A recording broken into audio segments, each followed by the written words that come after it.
Hi hello friends, இன்றைக்கி வந்து ஒரு இனிமையான காலை பொழுதில், அதுவும் வெள்ளிக்கிழமை காலையில் நம்ம ஒரு vlog வந்து பார்க்கலாம்.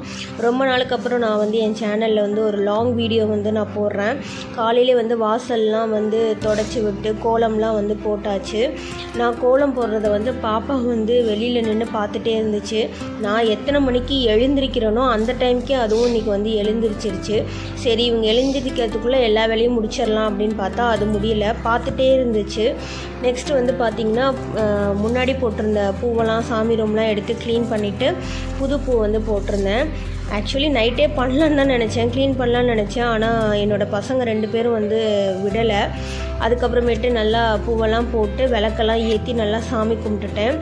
ஆடி இது 2வது வெள்ளியில், அதனால் இது மாதிரி ஃபஸ்ட்டு ஏர்லி மார்னிங் விளக்கேற்றுறது இதெல்லாம் வந்து பார்த்துச்சு. அதனால் ரொம்ப என்னடா பண்ணுறாங்க அப்படிங்கிற மாதிரி பார்த்துட்டே இருந்தா.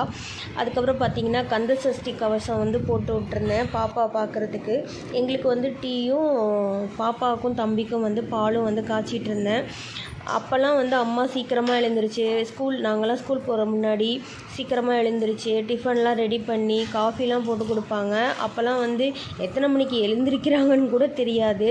நம்ம அம்மாவானதுக்கப்புறம் தான், ஓ இத்தனை மணிக்கு தான் எழுந்திருச்சா தான் இவ்வளோ வேலை நடக்குமா அப்படிங்கிறத தெரியுது.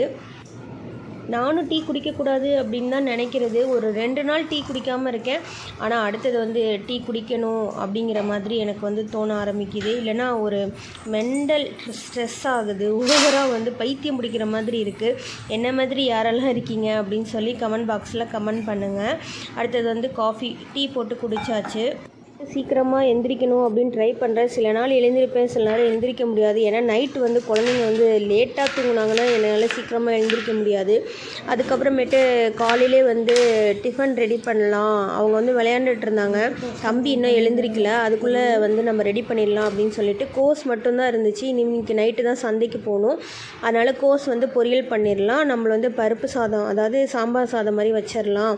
மார்னிங் வந்து டிஃபனுக்கு வந்து பார்த்திங்கன்னா தக்காளி சட்னியும் தோசையும் தான் ரெடி பண்ணியிருந்தேன். நம்ம என்ன தான் மற்றவங்களுக்கு பார்த்து நல்லது பண்ணாலும், ஆனால் நம்ம நல்லது பண்ணோம் அப்படிங்கிறத அவங்க வந்து ஒத்துக்கவே மாட்டாங்க. இந்த மாதிரி இதெல்லாம் யாராவது ஃபீல் பண்ணியிருக்கீங்களா, இல்லை உங்களுக்கும் நடந்திருக்கா அப்படிங்கிறத சொல்லுங்கள். இன்றைக்கி நான் ஒரு விஷயத்தை வந்து ரெகக்னைஸ் பண்ணேன். காலையில் சாமி கும்பிட்றப்ப நம்மளுக்கு வந்து எவ்வளோ கஷ்டங்கள் வந்திருக்கு. நம்ம வந்து அதாவது எது பண்ணாலுமே குறை சொல்லிக்கிட்டே இருக்காங்க. நம்ம வந்து குறை சொல்லிக்கிட்டே இருக்காங்க. இந்த விஷயம் பண்ணுறாங்க, சரி இதை மாற்றிக்கலாம் அப்படின்னு நம்ம பண்ணால் அடுத்த ஒரு விஷயத்தை பற்றி குறை சொல்கிறாங்க. சரி, அந்த விஷயத்தையும் நம்ம சரியாக பண்ணோம்னா இன்னொரு குறையை வந்து தேடி எடுக்கிறாங்க. நம்ம நின்னா குறை, நடந்தால் குற்றம், அந்த மாதிரி நம்ம பண்ணுற ஒவ்வொரு விஷயத்துலேயும் வந்து குறை கண்டுபிடிச்சிட்டே இருக்காங்க. அந்த மாதிரி பர்சன்லாம் உங்கள் பக்கத்தில் இருந்தாங்கன்னா அவங்கள்ட்டேருந்து நீங்கள் கொஞ்சம் தள்ளியே இருங்க. குறை சொல்கிறவங்க சொல்லிக்கிட்டே தான் இருப்பாங்க.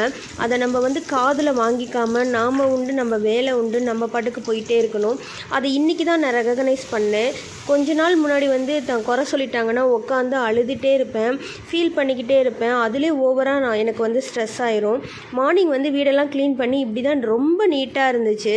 ஆனால் அதுக்கப்புறம் பார்த்திங்கன்னா என் பிள்ளைங்க எப்படி பண்ணி வச்சுருக்காங்க பாருங்கள் வீட்டை. இதை திரும்பவும் நான் க்ளீன் பண்ணணும்.